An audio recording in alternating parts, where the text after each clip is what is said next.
Jai Hind student, welcome to biology class. Now students, today we will discuss about the leukocytes or leukocytes. They are commonly known as white blood cells. Now students, we have started this about the composition of the blood, and in that we have discussed about the erythrocytes. हम लोगों ने formed elements start किए थे. Formed elements, they are nothing, they are the cells which are present in the blood. तीन types के sales होते हैं जिनको हम कार्पोसेल्स भी बोलते हैं. एक आपका आरबीसीज और एरिथ्रोसाइट्स, सेकेंड इज डब्ल्यूबीसीज और प्लेटलेट्स सॉरी और leucocytes, and the third is platelets और थ्रोम्बोसाइट्स. तो RBCs we have discussed about the structure and about the composition. Then we have also discussed the functions. Now let's see about the leukocytes. Now leukocytes, as you can see on the in the chart, that they are broadly divided into two types, that is granulocytes and agranulocytes.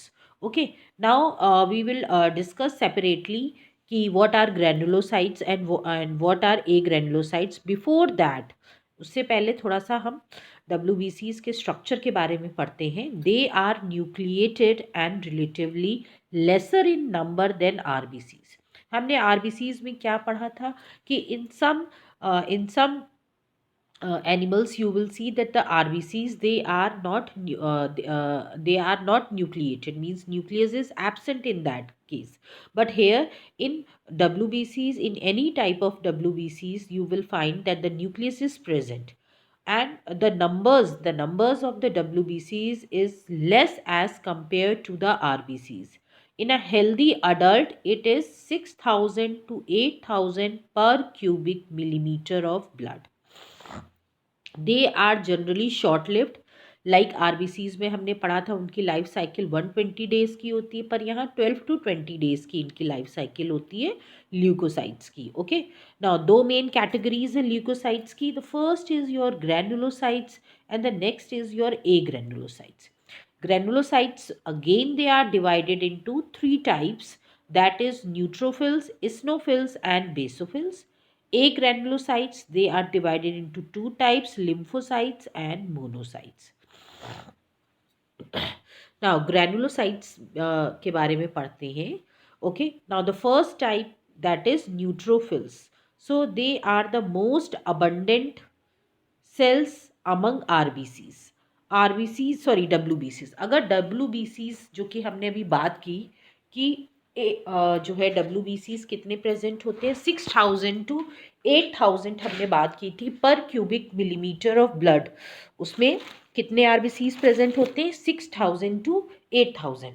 अब उन total WBCs, अब उन total WBCs में से सबसे ज़्यादा जो हमने जो अभी डिविजन्स पढ़े हैं WBCs के, उसमें सबसे ज़्यादा जो नंबर होता है that is of neutrophils. Neutrophils का सबसे ज़्यादा नंबर होता है. Okay, now that is 60 to 65% जो है वो न्यूट्रोफिल्स होते हैं. नाउ बेसोफिल्स जो हैं, basophils they secrete histamine, serotonin, heparin. They are involve in inflammatory process.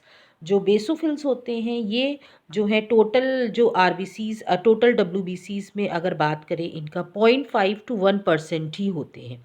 ठीक है, and they are involve in inflammatory reactions, जो कि इंजरी के बाद जो आफ्टर इफेक्ट्स होते हैं इंजरी के, उसमें ये इनका वर्क होता है. And they are responsible for those responses, swelling आ जाना, रेडनेस हो जाना, like this. Okay, now the third one is your eosinophils.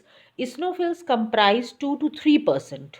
Okay, and 2 to 3% of WBCs, and they resist infection and are also associated with allergic reactions.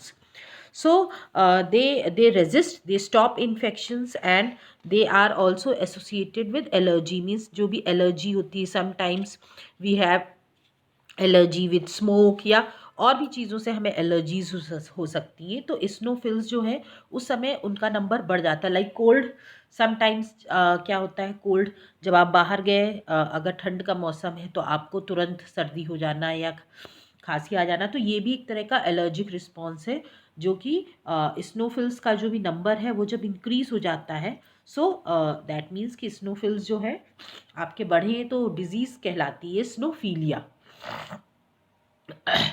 Okay, now next हम आते हैं ए granulocytes. Now ए granulocytes जो हैं दो types के होते हैं, monocytes and lymphocytes. Monocytes का जो टोटल परसेंटेज है that is 6 to 8% of WBCs। Now these neutrophils and monocytes ये दोनों ही फेगोसिटिक सेल्स होते हैं। मींस ये जो भी डेड या इंजर्ड पार्ट होता है वहाँ पे फेगोसाइटोसिस में ये हेल्प करते हैं दोनों ही। इससे पहले हमने पढ़ा था न्यूट्रोफिल्स एंड ये है एक ग्रेनुलोसाइट का एग्जाम्पल टाइप है दैट इज मोनोसाइट। दोनों ही जो है फेगोसिटिक सेल्स होते हैं, फेगोसाइटोसिस में हेल्प करते हैं। Now the last is your lymphocytes. Now lymphocytes जो हैं 20 to 25% होते हैं and they are of two types. दो तरह के lymphocytes होते हैं T and B, and these both the types they are responsible for immune responses of the body. जो immune responses होते हैं, immunity होती है, यही lymphocytes जो है B and T वो जो है हमारे बॉडी की इम्यूनिटी को कंट्रोल करते हैं और इम्यून रिस्पॉन्सेस प्रोड्यूस करते हैं। जो भी फॉरेन सब्सटेंसेस अगर हमारी बॉडी में एंटर कर जाता है तो उसके अगेंस्ट immune responses show करते हैं। So this is all about the second type of formed element, that is your WBCs. Hope you all have understood. Thank you everyone.